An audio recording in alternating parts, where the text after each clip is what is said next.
भाई कह रहे हैं कि हम हिंदुस्तान से ज्यादा ताकतवर हैं हर चीज में। नहीं जी, हम कोई ताकतवर नहीं, ये झूठ है।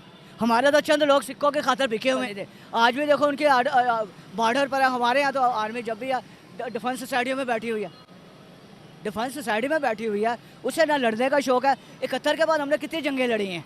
65 के अंदर हम तो भुट्टो साहब को दुआएं देते हैं, वरना 65 के अंदर हमने कुछ भी नहीं कहा। भुट्टो साहब ना जिंदा होते तो वजीर खारजा ना होते तो आज तो ये हिस्सा भी काफ़ी भी जा चुका होता। हम तो कहते हैं कि हमारे अंदर जज्बा बहुत है, एक मुसलमान 10 हिंदुओं के बराबर है। ये सारी बातें क्या बातें ही हैं? ये सब बातें ही बातें। आज किसी को ऐसे मुट्ठी पकड़ा दो, वो देखो साइड हो जाता है, उसको क्या जरूरत है लड़ने झगड़ने की। हेलो, मैं नवीन, आप देख रहे हैं रिएक्शन नवीन। आज एक पाकिस्तानी चाचा हैं जिनका कहना है कि हमारी किताबों में जो पढ़ाया जाता है वो सब हवा हवाई है। आज तक पाकिस्तान एक भी जंग नहीं जीता है। तो चलिए वीडियो में आगे देखते हैं उनका रिएक्शन और क्या कहते हैं। वीडियो है डेली वीक का। ये भाई कह रहे हैं कि हमारे हर एक सेक्टर के अंदर इंडिया से ज़्यादा मजबूत है। क्या हम इंडिया से ज़्यादा मजबूत है या वो हमसे ज़्यादा मजबूत है? देखिए जी, हमारे चंद लोग, चंद बेज़मीन लोग जिन्होंने इंडिया के आगे घुटने टेके हुए हैं। अच्छा, हम घुटने नहीं टेकेंगे। हम क्या घुटने, हमारे जो बड़े हैं उन्होंने घुटने टेके हुए हैं यार। अब आप देख लें कि मोदी ने लंदन में बैठ कर, अमेरिका में बैठ कर कहा कि पाकिस्तान से क्या, वो तो खुद मुर्दा है। हाँ जी। ये उसने कहा ना। और हमारा वो बगैरत, उनको गैरत नहीं आई कि उसने इतना बड़ा जुमला बोल दिया। आप क्यों नहीं कश्मीर के लिए पैसे मिल रहे हैं, इसलिए हम कश्मीर को आज़ाद नहीं कराना चाहते। कौन कहता है मैं कश्मीर आज़ाद कर, ये सब बेवकूफ़ बनवा रहे हैं हम लोगों को। कश्मीर खुद नहीं आज़ाद ये चाहता। ये भाई कह रहे हैं कि हम हिंदुस्तान से ज़्यादा ताकतवर हैं हर चीज़ में। नहीं जी, हम कोई ताकतवर नहीं, ये झूठ है। हमारे तो चंद लोग सिक्कों के खातर बिके हुए हैं। हाँ, हम तो सरे आप कह रहे हैं। ये क्या कह रहे हैं, मानते हैं इनको? ये इनकी बात बिल्कुल ठीक है। हमारे जो ऊपर वाले लीडर है ना, उनकी वजह से हमारा मुल्क हमारा कम से कम होता जा रहा है, नीचे जाता जा लोग जो बगैरत है ना हमारे, वो बगैरत बिके हुए हैं। सरे आम मैं कह रहा हूँ। सर, अभी की मैं आपको न्यूज़ बताता हूँ। हिंदुस्तान ने दुनिया में तारीख रकम कर दी। एशिया गेम्स के अंदर 100 मेडल जीत लिए हैं। और अगर मैं देखूँ तो पाकिस्तान ने कोई 2-3 मेडल ही जीते हैं अब तक एशिया गेम्स के अंदर। क्या हम किसी भी फील्ड के अंदर हिंदुस्तान का मुकाबला कर सकते हैं? क्या गेमिंग के रिलेटेड, क्या दुनिया की कोई भी फील्ड में? असल जब तक हम अपने ज़मीर को ना गवाए, क्योंकि हमारे यहाँ ना, मैं सबसे पहले बात करूँ ना, इस मुल्क के अंदर ना 3 चीज़ों की कमी जब तक ख़त्म नहीं ना हो गई। 3 चीज़ों की। सबसे बड़े, हमारे यहाँ नफ़रत नहीं होनी चाहिए। किससे नफरत? जैसे ये पंजाबी है, ये सिंधी है, ये बलोची है, या पठान है, ये क्रिश्चियन है। ये चीज़ें नहीं होनी चाहिए, मेरिट के ऊपर आनी चाहिए। अब ये नहीं है कि क्रिश्चियन है और या चूड़े नुकी कह रहे हैं, ये नहीं चीज़ें होनी चाहिए। अब इंडिया के अंदर आप देख लें पूरी टीम के अंदर हिंदू भी खेलता है, मुसलमान भी खेलता है, सिख भी खेलता है। अब पाकिस्तान क्रिकेट टीम में देखो कितने हिंदू हैं, कितने सिख हैं, कितने क्रिश्चियन हैं। एक आधा था वो भी जब चला गया। और एक आधा को मौका मिला वो भी चला। ये चीज़ हमारे मुल्क से जब तक नहीं ना निकलेगी, जब तक उतना तक हम नहीं कुछ कर सकते हैं। हिंदुस्तान में भी तो पाकिस्तानी मुसलमान कितने ज़्यादा खेल रहे हैं। हाँ, वहाँ तो देखो ना मौका मिलता है, यहाँ किसी को भी नहीं मौका मिलता। यहाँ तो सबकी एक अपनी अपनी लॉबी है, सबकी एक अपनी अपनी लॉबी है। हर मौजूदा टाइम के अंदर आप देखते हैं कि हिंदू मुसलमान से ज़्यादा पाकिस्तानियों से ज़्यादा ताकतवर नजर आते हैं आपको? यार हमारे यहाँ, मैंने पहले कहा ना, बेज़मीन लोग हैं हम लोग तो पैसा लेकर, अब आप देख ले, उनको 75 साल हो गया, आज तक वहाँ आर्मी ने कोई दखल नहीं दी। आज तक आर्मी ने कोई दखल नहीं दे। आज भी देखो उनके बॉर्डर पर है। हमारे यहाँ तो आर्मी जब भी डिफेंस सोसाइटी में बैठी हुई है, डिफेंस सोसाइटी में बैठी हुई है। उसे ना लड़ने का शौक है। 71 के बाद हमने कितनी जंगें लड़ी हैं, ये बता दो मुझे। कोई जंग नहीं लड़ी, और ना हम लड़ने के काबिल हैं, ना हम इस काबिल हैं। हाँ, ना कर हम लड़ना चाहते तो कश्मीर को 1 मिनट में फतह कर सकते, क्यों नहीं करना चाहते हैं? 65 में हम जीते थे उनसे। हाँ, 65 के अंदर हम तो भुट्टो साहब को दुआएं देते हैं, वरना 65 के अंदर हमने कुछ भी नहीं कहा। भुट्टो साहब ना जिंदा होते तो वजीर खारजा ना होते तो आज तो ये हिस्सा भी काफ़ी भी जा चुका होता। भुट्टो तारीख हमें पढ़ाई गई है, सब झूठ है। बस यार, ऐसे एक फिल्म चलाई गई है, ये 65 में हमने ये कर दिया, 71 में हमने क्यों नहीं कुछ किया? 71 में क्यों नहीं किया? 71 में भी तो हमें वही लोग थे ना। 71 में हम मार खा कर आ गए। हाँ, 65 के अंदर एक छोटा सा मुकमलिया, वो तो यहाँ तक तुम्हारे बॉर्डर तक आ गए हुए थे। ये तो भुट्टो साहब को तुम दुआएं दोगे जो वज़ीर खारजा थे उस वक्त के, जिसने पाकिस्तान को बचाया तुमसे। हाँ। आप बड़ी सच्चाइयों से पर्दा उठा रहे हैं जो कि अभी तक पर्दा पोछता है। यार यही तो हमारे यहाँ पर्दा ही तो रखा जाता है। बस ये पर्दा पा छोड़ो जी, पर्दा मिट्टी पा दो जी। मिट्टी हम पाने पर रखे हुए हैं यार। हम 4 जंगें लड़ी हैं हमने, और शुरुआत किसने की और ख़त्म किसने की है? 71 के अंदर हमें हथियार डाल दिया था। भुट्टो तो एक मजबूरी के था, उसके ऊपर लोग इल्ज़ाम लगा रहे थे, नहीं जी वो भुट्टो ने ये किया, और यह भुट्टो सब वज़ीर आज़म था।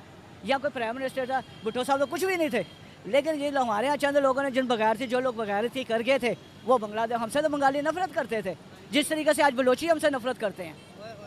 सर फिर तो हम तो कहते हैं कि हमारे अंदर जज्बा बहुत है, एक मुसलमान 10 हिंदुओं के बराबर है। ये सारी बातें क्या बातें ही हैं? ये सब बातें ही बातें। आज किसी को ऐसे मुट्ठी पकड़ा दो, वो देखो साइड हो जाता है, उसको क्या ज़रूरत है लड़ने झगड़ने की। आज हिंदुस्तान देखे ना, दुनिया की 5वीं बड़ी मैशत है, दुनिया उसको पूछ रही है। कि उसकी वजह यह है कि मोदी एक ताकतवर वज़ीर आज़म है। वो एक ताकतवर, हमारे यहाँ कोई ताकतवर वज़ीर आज़म नहीं बनता, ना उसे बनाया जाता है। हाँ, क्या मोदी जैसा प्राइम मिनिस्टर, एक इस तरह का बंदा जो नेशनलिस्ट हो, अपने वतन के लिए लॉयल हो, क्या हमें भी चाहिए इस तरह का बंदा कोई? हमें चाहिए तो ज़रूर है, लेकिन हम लाते नहीं हैं। हम तो वही तासब के अंदर ही पड़े हुए हैं कि ये पंजाबी है, ये पठान है, ये सिंधी है, बलोची है। ये चीज़ें जब तक हम नहीं निकालेंगे उतनी देर तक मैंने तो अपने 52 साल एज के अंदर यही देखा है कि यार साड़ा पंजाबी है। और उस बहनचोद को सॉरी मैं माफ़ी चाहता हूँ जुमले के, हाँ उसके माफ़ी चाहता हूँ, वो जी यार साड़ा पंजाबी है। और यार पंजाबी है खोता हुए तो असी उन्होंने पंजाबी ਨੂੰ अहमियत दईए। हाँ, एक अच्छा अक्लमंद है, हम उसको अहमियत नहीं दे रहे। एक अक्लमंद को हम नहीं अहमियत दे रहे, एक गधे बंदे को हम अहमियत दे रहे हैं जिसको बोलने की भी तमीज़ नहीं है। हाँ, अब मैं 2 बंदों की मिसाल देता हूँ, बिलावल की और हमज़ा की। हमज़ा को अगर आप बाहर लेकर चले जाए, लंदन बैठा हो, प्रेस कॉन्फ्रेंस करनी पड़ जाए, हमज़ा वहाँ मुस्कुरा के हैं करके आ जाएगा। बिलावल उसकी निस्बत गौरव के साथ फाइट करेगा ना। तो बस हमारे यहाँ यही है ना कि नफरत हमारे यहाँ, बस हम जानवर बंदे को अहमियत दे देते, अच्छे इंसान को नहीं देते। सर अगर हम पिछले हम अपना टाइम को देखें, हमारे तकरीबन 76 साल हो गए आज़ादी को। 76 सालों में हमने कभी भी ऐसा कोई टाइम नहीं देखा जिसके अंदर हमने प्राउड किया हो कि यार हमने हिंदुस्तान से अलग होकर बहुत अच्छा किया। लेकिन जब हम हिंदुस्तान की तरफ देखते हैं कि वो प्राउड फील करते हैं अपने वतन के लिए, अपने वतन के लिए वो लॉयल हैं, हम क्यों नहीं हैं?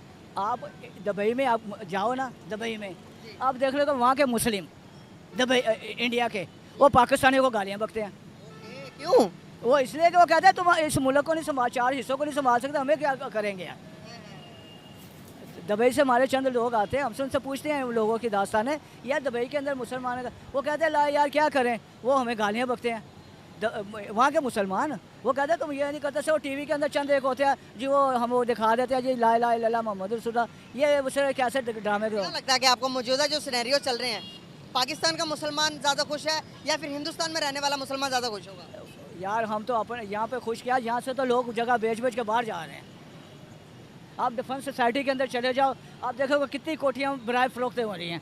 वो क्या उनसे पूछो, वो कहता है इतने रखिया की है, इतने रखिया की है बस। और हमारे जैसे मजदूर ने यहाँ मरना है जिसके पास खाने के लिए पीने के लिए, और हमें तो बिजली के बिल ही नहीं उठने दे रहे। क्या फ्यूचर देखते हैं कि हमने 4 जंगें भी लड़के देख ली, जंगों से कोई फायदा नहीं हुआ, ज़्यादा नुकसान किसको उठाना पड़ा, हमें या उनको? या उठाना तो जंग में तो दोनों का ही नुकसान होता है। अभी कौन स्ट्रगल कर रहा है? हाँ, अभी तो फिलहाल इंडिया हम पे हावी है, क्योंकि उसने तो उसका वज़ीर आज़म ने बोल दिया कि पाकिस्तान से हम तो लड़ना चाहते, वो नहीं लड़ना चाहता। सर वो नरेंद्र मोदी का एक बयान बहुत ज़्यादा वायरल हुआ था। नरेंद्र मोदी ने कहा था कि आओ जंग करते हैं, एजुकेशन में करते हैं, आओ जंग करते हैं, डेवलपमेंट पे करते हैं, कौन ज़्यादा जल्दी डेवलपमेंट की तरफ जाता है। आज वो इस जंग में भी जीत गए हमसे। यार उन्होंने तो जीतना है यार। वो मैंने बताने को उसने अमेरिका में खड़े होकर कहा था कि पाकिस्तान से हम क्या लड़ेंगे, पाकिस्तान तो लड़ने के काबिल नहीं, वो चाइना के पाँव में पड़ जाता है। हकीकत है ये, देखो ना, ये हकीकत है ना। उसने बोला ये पाकिस्तान से क्या लड़े हम, वो तो चाइना के पाँव में पड़ जाता है बस, और आगे कुछ भी नहीं है यार। अल्लाह माफ़ करे हमारा मुल्क है अंकल, इसके लिए बेस्ट विशेस होनी चाहिए कि आने वाले टाइम के अंदर हम भी जिस तरह इंडिया ग्रो कर रहा है, जिस तरह से हमारे पड़ोसी मुल्क चाइना ग्रो कर रहा है, जिस तरह से अफगानिस्तान कर रहा, हम भी ग्रो करें। हमारे यहाँ नहीं हो सकता ना, हम तो बस पैसों के भूखे हैं। सर उम्मीद तो रखनी चाहिए ना। नहीं, उम्मीद पर तो दुनिया कायम है यार। हाँ, उम्मीद पर तो दुनिया ही कायम है यार। आपको नहीं लगता कि जो बात कुरान मजीद में की है वो बरहक है कि जिस तरह की आवाम वैसा हुक्मरान? यार इसमें इस आवाम तो बेचारी मेहनत करती है, मजदूरी करती है, सुबह निकलती है, बेचारा पसीना नहीं निकलता, उसको बेचारे का उसका हक नहीं मिलता। उसको वो देखो लगा फैक्ट्रियों में चले जाओ, 8 घंटे करने के बजाय उनको बेचारे को 22,000 या 24,000 रुपया मिल रहा है। 24,000, वो 24,000 में वो बेचारा पेट भरे या क्या करे यार। बिल्कुल सही हो गया अंकल। पाकिस्तानी चाचा का कहना है कि हमारे जो किताबों में पढ़ाया जाता है वो गलत पढ़ाया जाता है, क्योंकि इनके किताबों में लिखा है कि इंडिया से सारे जंग पाकिस्तान जीता है। अरे भाई साहब, गलत हिस्ट्री पढ़ाने से कोई देश आगे नहीं बढ़ता है। तो इसमें आपका क्या राय है, कमेंट बॉक्स में ज़रूर बताइएगा। फिर मिलते हैं नेक्स्ट वीडियो में।